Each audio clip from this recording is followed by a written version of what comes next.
মনে আছে সেই ঠান্ডা শরতের সকালগুলো কিংবা আরামদায়ক শীতের দুপুর?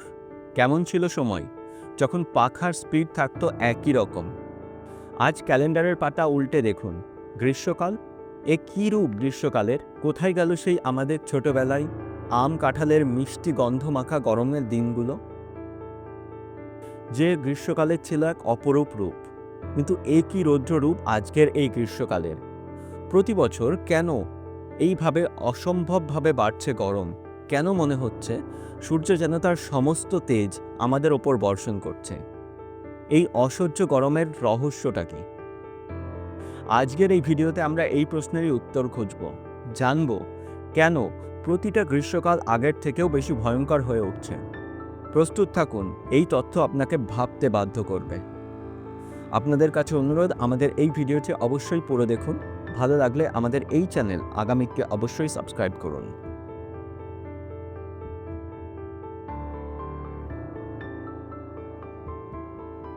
আপনার চারিপাশের পৃথিবীটা একবার ভালো করে দেখুন। প্রকৃতির এই রুদ্ররূপ শুধুই কি আকস্মিক? এই অস্বাভাবিক ঝড়, এই অপ্রত্যাশিত বন্যা, এই যে দীর্ঘ খরা, এই যে ক্রমশই বাড়তে থাকা গরমের তীব্রতা, এর পিছনে কি কোনো গভীর সুদূরপ্রসারী কারণ লুকিয়ে আছে? বিজ্ঞানীরা বহু কাল ধরে একটি ভয়ঙ্কর সত্যের ইঙ্গিত আমাদের দিয়েছেন। একটি নীরব ঘাতক, যা ধীরে ধীরে আমাদের গ্রাস করছে। সেই ঘাতকের নাম জলবায়ু পরিবর্তন।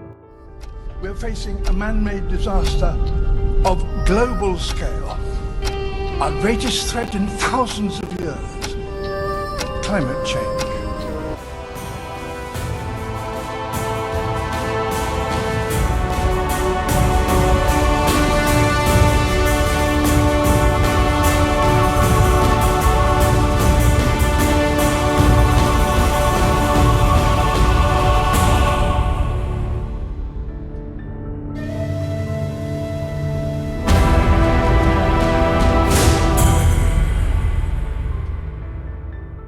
কিন্তু প্রশ্ন হলো, এই জলবায়ু পরিবর্তনের মূল কারণটা কি?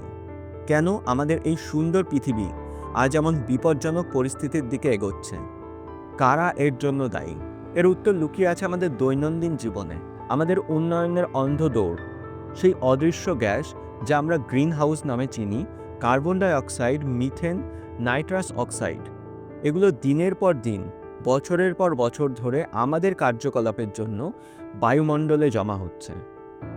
ভাবুন তো, আপনার গাড়ির ধোঁয়া, আপনার বাড়ির বৈদ্যুতিক ব্যবহার, শিল্প কলকারখানার চিমনি থেকে বেরোনো বিষাক্ত ধোঁয়া, এই সব কিছুই মিলে একটি অদৃশ্য চাদর সৃষ্টি করেছে, যা আমাদের পৃথিবীকে ক্রমশ উত্তপ্ত করে তুলেছে।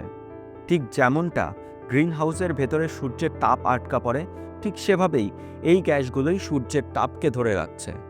এই জলবায়ুর পরিবর্তন কোনো দূরের ভবিষ্যৎ নয়, এটি আমাদের চোখের সামনে ঘটছে।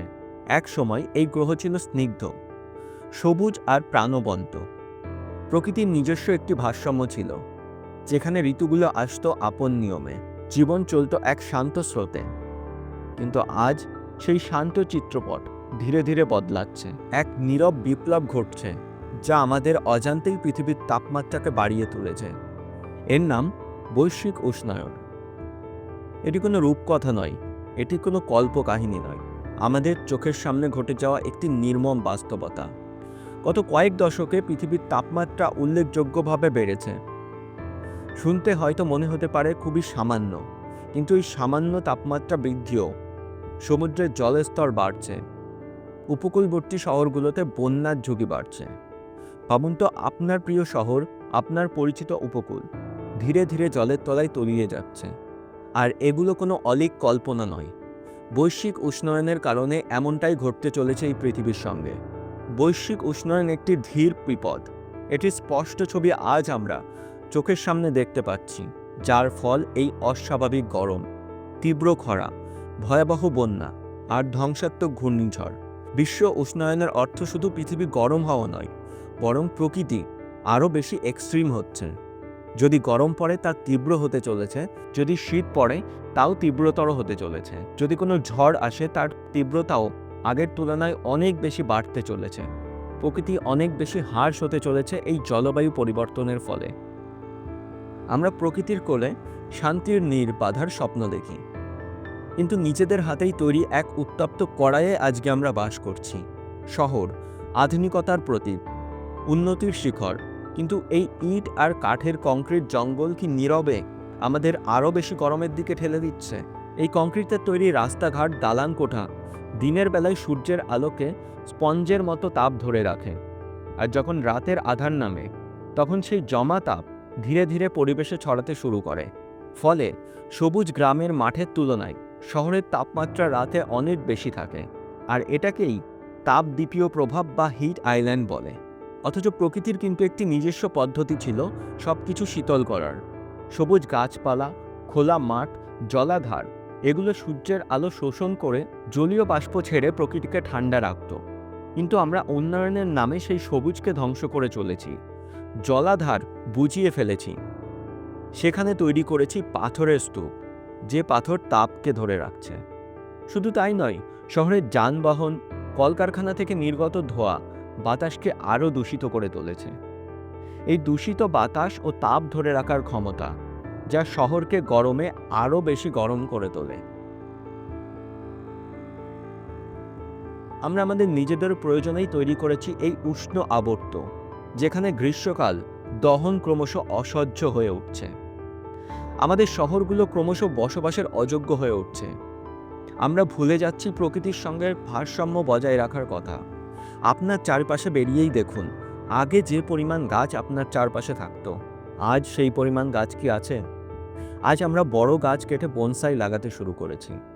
আমরা ভুলে যাচ্ছি প্রকৃতির স্বাভাবিক নিয়ম। আমাদের গ্রহ পৃথিবী এক বিশাল মহাজাগতিক নাটকের মঞ্চ, যেখানে প্রকৃতি তার নিজস্ব নিয়ম, নিজস্ব ছন্দে চলে।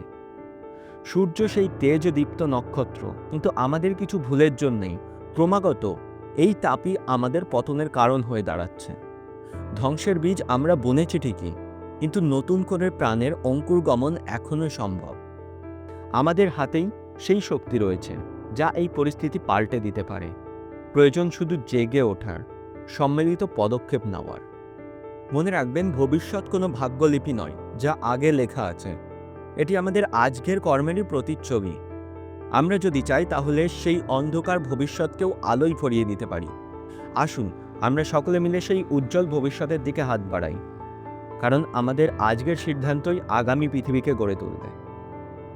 আমাদের এই টপিকের ওপর আপনার যদি কোনো মতামত থাকে অবশ্যই কমেন্টে লিখে জানান। আমাদের এই ভিডিও ভালো লাগলে আমাদের এই চ্যানেল আগামীকে সাবস্ক্রাইব করুন। এই ভিডিও ভালো লাগলে আপনি দেখে নিতে পারেন আমাদের চ্যানেলে দেওয়া এই দুটি ভিডিও, যেখানে আমরা আলোচনা করেছি সরস্বতী নদী কি সত্যি আবার রাজস্থানে ফিরে এসছে, অথবা আপনি দেখে নিতে পারেন এই ভিডিওটি, যেখানে আমরা আলোচনা করেছি সুনিতা উইলিয়ামসের মহাকাশ জয় করে পৃথিবীতে ফিরে আসা। আমাদেরকে সময় দেওয়ার জন্য অসংখ্য ধন্যবাদ।